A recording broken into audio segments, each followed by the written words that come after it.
Hello guys, welcome back to our YouTube channel. Today we are going to learn how to send picture in the Zangi app.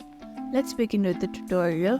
Firstly, open your Zangi app, then choose the chat that you want to send pictures, videos, share your memories with. Open the inbox over here. And if you haven't added the contacts, you can do it by going to this icon. Here you can see the option of add person right over here. Tap on it, enter their contact and their number, and then tap on correct after it.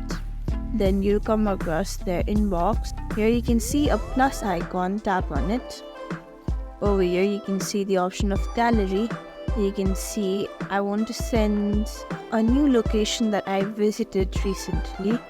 I'll tap on this picture, and the sky was very good on that day, so I'll send this as well. You can send anything, tap on next, then after, and then you can also, if you want to add more pictures, you can tap out. Here you have the edit button as well. Tap on send. Thank you for watching this video. Make sure you like, share and